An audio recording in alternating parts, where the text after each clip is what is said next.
저희가 특세 세 번째 날을 맞이했습니다. 여러분 주위에 보시면 잘 아시는 분들, 또한 나오실 만한 분들이 나왔는지 한번 살펴보기를 원합니다. 저 같은 경우에는 이렇게 청년 임원들이 특세를 맞이해서 결단하고, 한 명은 밤새서 나오고 한 명은 계속해서 나오고 있는 가운데 있는데, 저희 모든 성도님들도 항상 그 마음의 간구함과 결단을 통해서 늘 기도의 자리, 특별히 이번 특세를 통해서 기도응답을 받는 귀한 자리가 되기를 주님의 이름으로 소망합니다. 오늘은 하나님의 가족으로 입양되었습니다라는 제목을 가지고 함께 말씀을 나누기 원합니다. 오늘 말씀은 저희가 계속해서 보고 있는 하나님이 첫 번째 되는 인생이라는 책의 세 번째 챕터입니다. 그 제목이 오늘 제목과 동일합니다. 하나님의 가족으로 입양되었다. 이 첫 책의 저자는 우리가 하나님의 가족인데 그냥 가족이 아니라 입양되었다라는 단어를 쓰고 있습니다. 그냥 가족이 아닌 입양이 된 가족이다라고 이야기하죠. 저는 이 입양이라는 이야기를 들으면 한 가족의 이야기가 생각이 납니다. 이 가족은 여러 아이들을 입양해서 키우는 가족이었습니다. 한 명이 아니라 여러 명을 입양을 했고, 또한 그냥 입양하는 것이 아니라 다른 곳에 입양을 갔다가 다시 단체로 돌아와서 다시 입양을 가는 경우의 아이들을 입양했다고 합니다. 그런데 이 가정에만 가면 아이들이 잘 적응을 했고 그 가족의 일원이 되었다고 합니다. 그래서 이 입양업체에서 그 부부에게 물었다고 하죠. 어떻게 이 아이들이 본인의 가정에 가면 잘 적응을 합니까? 라고 질문을 했다고 합니다. 그때 그 부부가 이렇게 이야기합니다. 처음에 아이가 자기의 가정에 오면 어떠한 말썽을 부릴지라도 그냥 내버려 둔답니다. 접시를 깨던 뭐를 부시던 그냥 놔뒀다는 거죠. 왜냐하면 그 아이가 자라온 환경이 달랐고, 또한 그들 마음에 부모가 자신을 버릴 수 있다는 생각이 있기 때문에 그냥 내버려 둔다고 합니다. 그러다가 아이들이 말썽을 계속 피우다 보면 내가 이 집에서 그냥 있어도, 또한 말썽을 피울지라도 나를 버리지 않는구나라는 마음이 들기 시작한답니다. 그때부터 양육을 시작하고 뭔가 잘못을 했을 때에 훈계를 한다고 합니다. 그러면서 그 아이가 그 가족의 일원이 되어간다. 그렇게 우리는 가족이 되었다라는 이야기를 들은 적이 있습니다. 하나님이 우리를 창조하실 때에 당연히 우리는 하나님의 영역, 하나님의 문화 안에 거하고 있습니다. 그런데 죄로 말미암아 우리는 이제 하나님의 문화가 아닌 세상의 문화, 죄악의 문화 가운데 있다는 것이죠. 그래서 우리가 예수님을 처음 믿을 때에는 자연스럽게 하나님의 가족이 될 수가 없는 겁니다. 때로는 말썽을 피우기도 하고, 때로는 하나님을 나를 버릴 것 같은 느낌도 들고 계속해서 하나님과 멀어져 가는 그 모습을 보일 수도 있다는 것이죠. 그래서 저는 하나님께서 예수님을 처음 믿는 자들의 기도를 잘 들어주시는 이유가 여기 있지 않는가 생각을 합니다.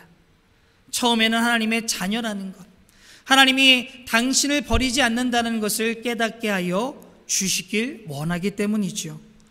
그러면서 우리가 하나님 곁에 머물러 있고 우리의 믿음이 자라면서 훈계하시기도 하고 양육하기도 하고 우리가 하나님의 가족으로 성장할 수 있게 만들어주시는 것 같습니다. 그래서 우리가 하나님의 가족이다라고 하는 것은 거기서 끝나는 것이 아닌 바로 하나님의 가족으로 입양되었다라고 설명하는 것 같습니다. 그래서 에베소서 4장 22절에서 24절 말씀에 보면 이렇게 이야기합니다. 우리 함께 읽겠습니다. 너희는 유혹의 욕심을 따라 썩어져 가는 구습을 따르는 옛사람을 벗어버리고 오직 너희의 심령이 새롭게 되어 하나님을 따라 의와 진리의 거룩함으로 지으심을 받은 새 사람을 입으라. 아멘. 그래서 옛사람을 버리라 이야기합니다. 바로 하나님의 가족으로 입양되기 전의 모습을 버리라는 것이죠. 그리고 새 삶을 입으라 말씀하고 있습니다. 바로 하나님의 가족으로 입양되었으면 세상의 문화, 사단의 문화에 그것을 부러워하며 살아가는 것이 아닌 하나님의 영역, 하나님의 문화 가운데 살아가라 우리에게 말씀하고 있는 겁니다. 이 새벽에 모인 우리 모두는 하나님의 가족으로 입양된 자녀임을 믿으며 나아가시길 바랍니다. 그런데 우리가 하나님의 자녀임에도 불구하고 확신을 갖지 못해 두려움과 불행 가운데 살아가는 크리스천들이 많이 있는 것을 보게 됩니다. 그래서 오늘은 하나님의 가족된 우리가 가져야 될 확신 두 가지와 그 역할에 대해서 함께 말씀을 나누기를 원합니다. 우리가 하나님의 가족으로 가져야 될 확신 첫 번째는 하나님은 나를 사랑하시고 용납하여 주신다는 겁니다. 나를 사랑하시고 내가 어떠한 일을 할지라도 나를 용납하여 주신다. 요한복음 3장 16절 말씀에 보면 이렇게 이야기합니다. 하나님이 세상을 이처럼 사랑하사 독생자를 주셨으니 이는 그를 믿는 자마다 멸망하지 않고 영생을 얻게 하려 하심이니라. 아멘.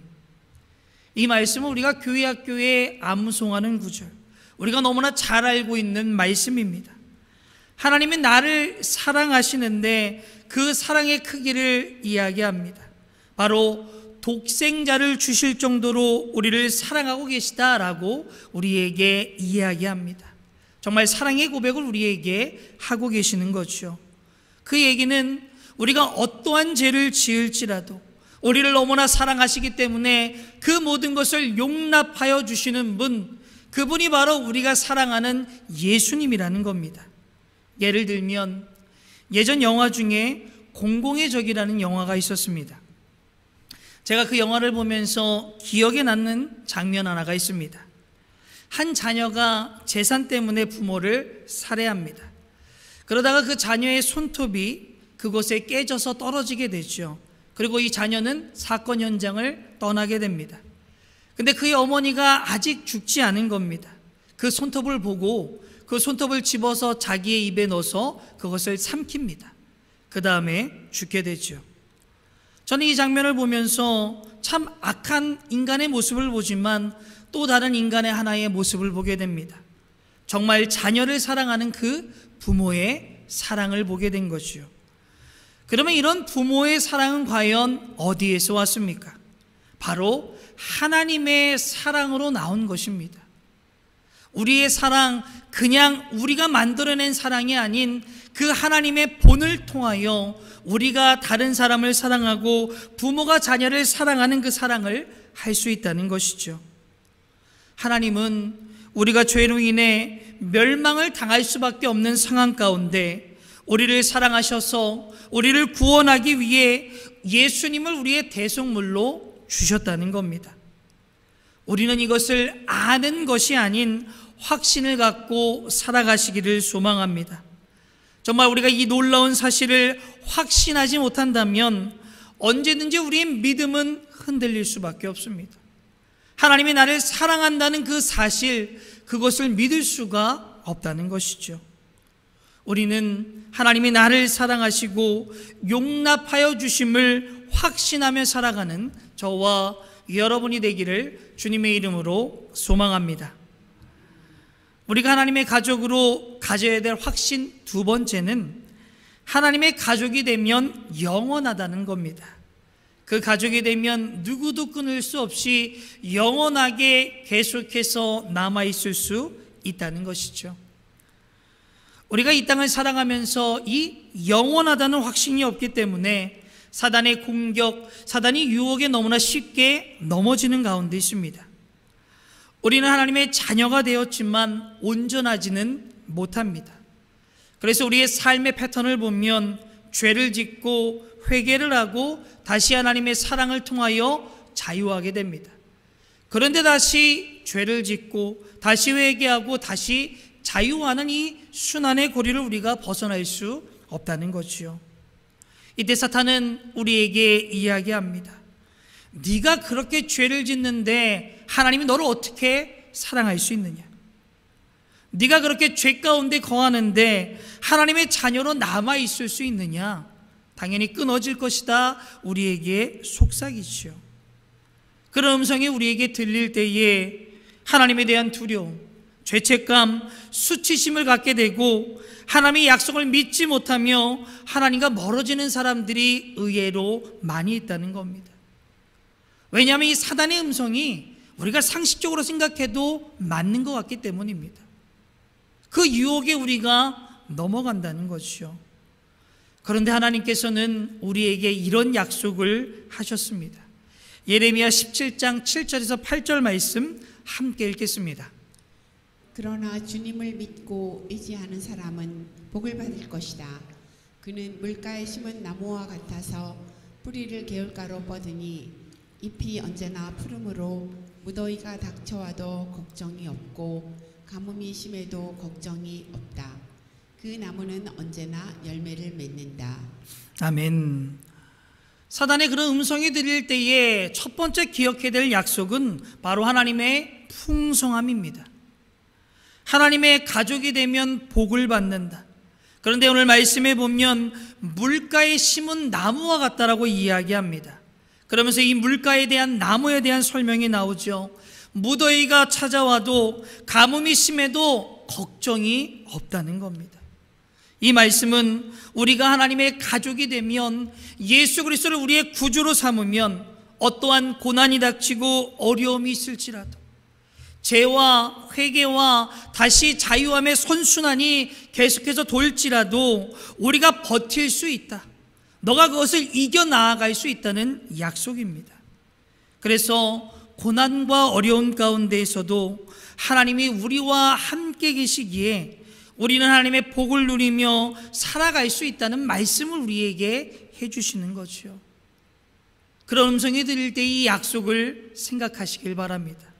또한 한 가지의 더 약속이 생각나기를 원합니다. 바로 하나님의 가족이 되면 영원하다는 거죠.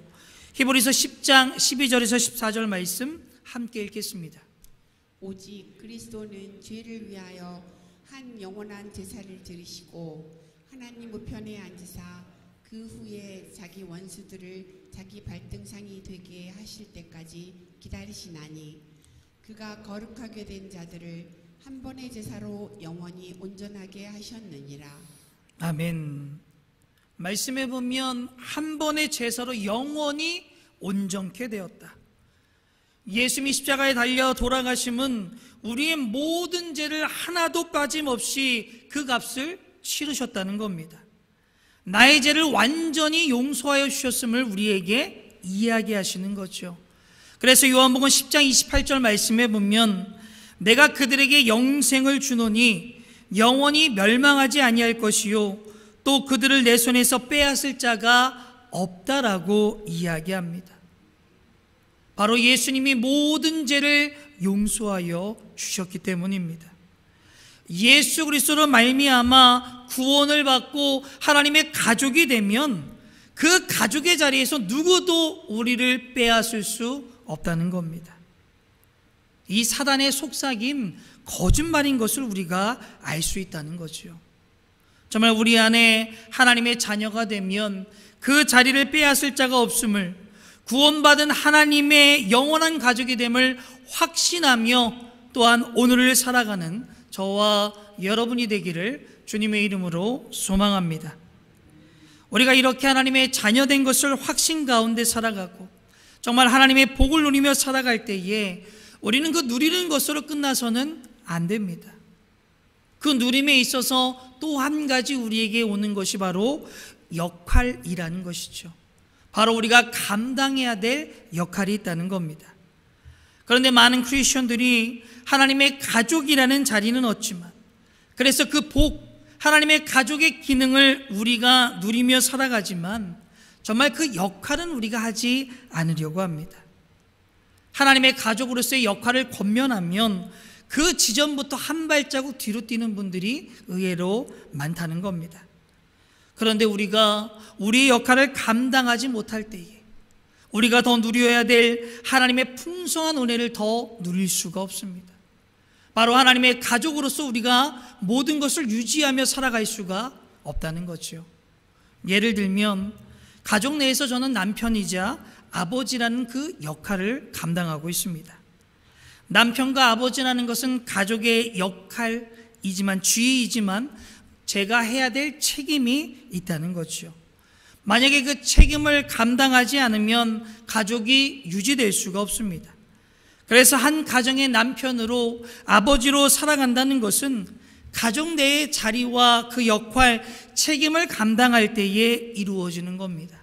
그럴 때 그 가족의 풍성함을 누릴 수가 있는 것이죠.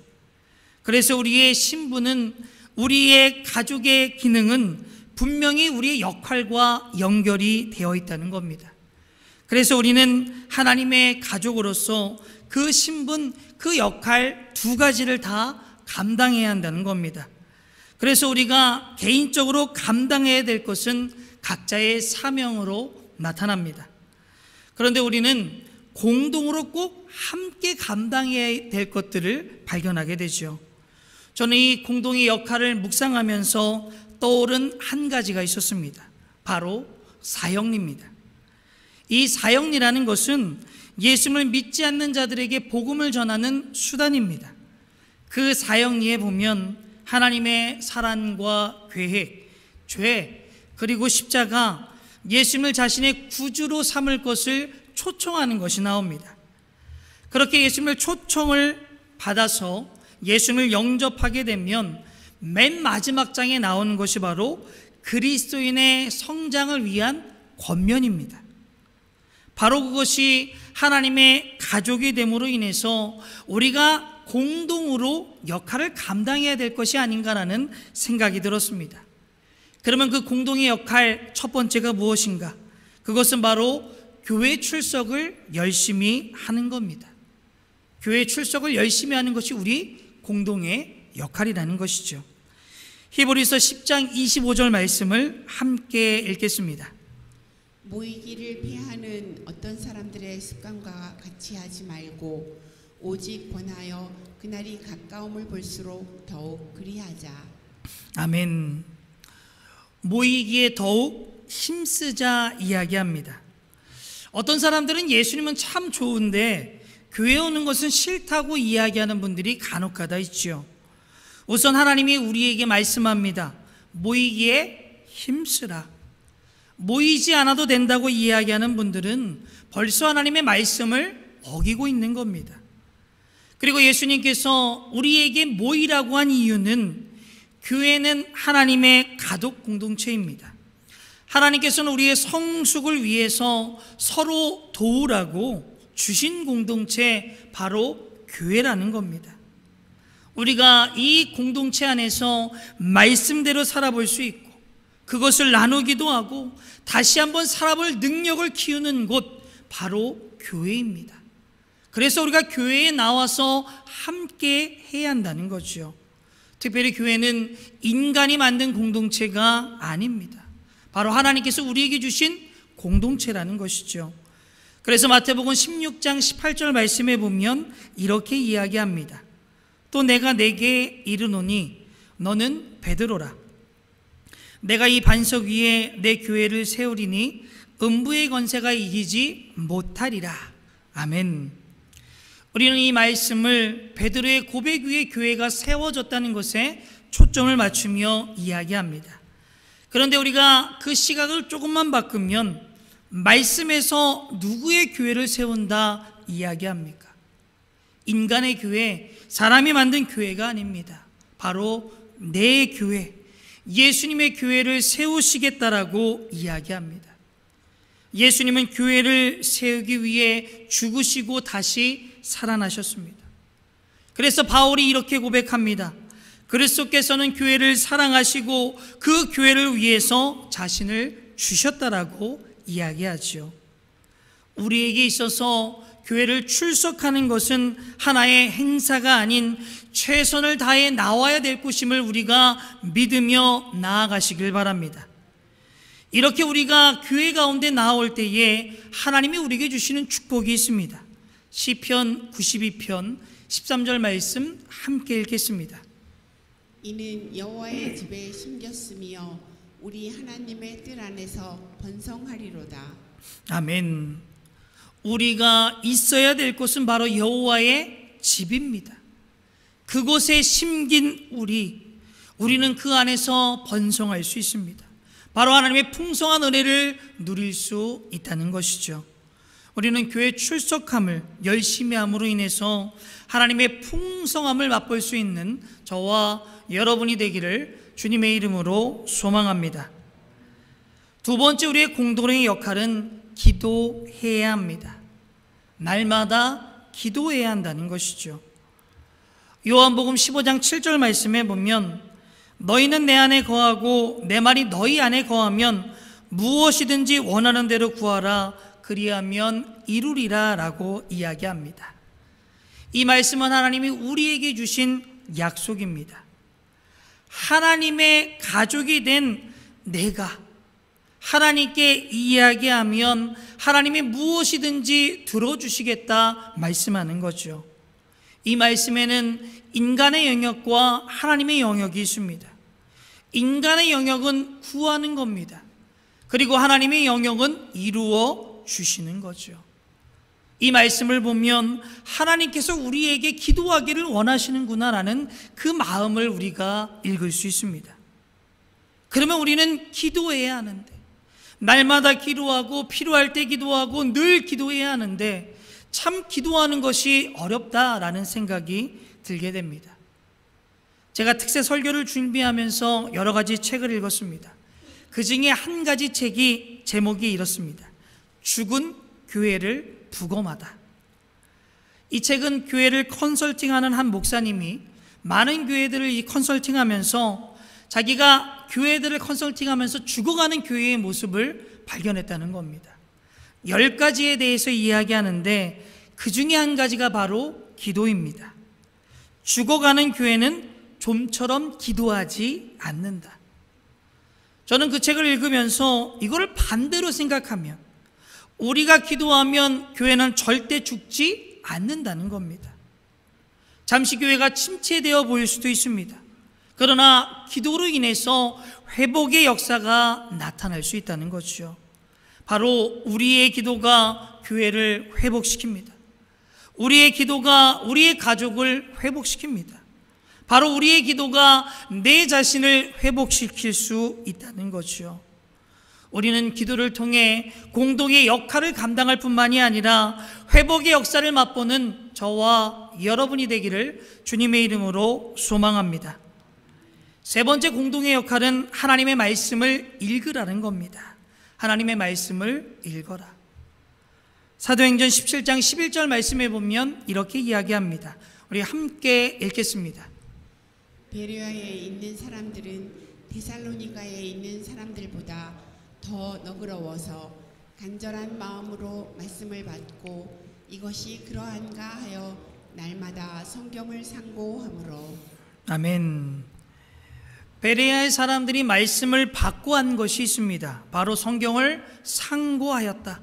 말씀을 읽고 묵상하였다라고 이야기합니다.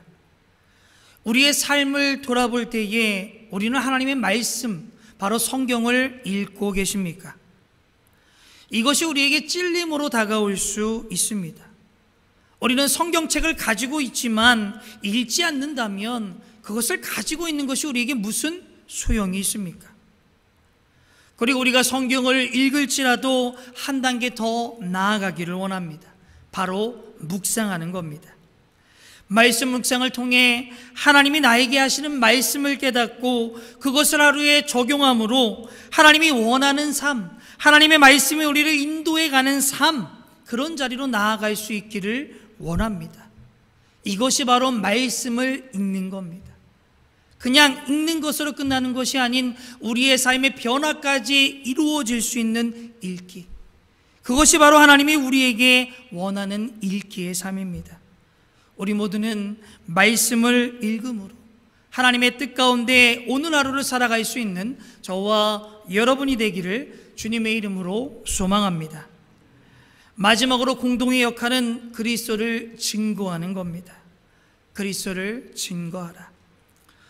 마태복음 4장 19절 말씀에 보면 이렇게 이야기합니다. 말씀하시되 나를 따라오라. 내가 너희를 사람을 낚는 어부가 되게 하리라. 아멘. 나를 따라오라. 하나님의 가족이 되면 내가 너희들을 사람을 낚는 어부로 만들어 주시겠다. 우리에게 그 사명을 주시겠다라고 말씀하는 겁니다. 이것은 하나님의 가족이 되면 너무나 당연한 모습 중에 하나라는 것이죠. 예를 들면 우리가 좋은 것을 체험하게 되거나 좋은 물건을 쓰게 되면 자꾸 사람들에게 권합니다. 야, 이거 참 좋아. 이거 좀 써봐. 왜 권합니까? 좋으니까요. 좋은 것을 함께 나누고자 하는 마음이 우리에게 있는 겁니다. 우리가 하나님의 가족이 되면 참 좋은 것들을 많이 누리지 않습니까? 그런데 그것을 나만 누리고 있다면 그것은 하나님도 원하지 않을 뿐만이 아니라 너무 이기적인 것이 아닌가라는 생각을 합니다. 우리는 그리스도를 증거함으로 좋은 것을 함께 누릴 수 있는 저와 여러분이 되기를 주님의 이름으로 소망합니다. 우리는 하나님의 가족으로 입양된 자들입니다. 사랑과 용납 그리고 영원함에 대한 확신을 갖고 개인의 역할과 공동의 역할을 감당함으로 하나님의 풍성할 축복을 누리며 살아갈 수 있는, 그래서 하나님이 첫 번째 되는 인생이 되는 저와 여러분이 되기를 주님의 이름으로 소망합니다.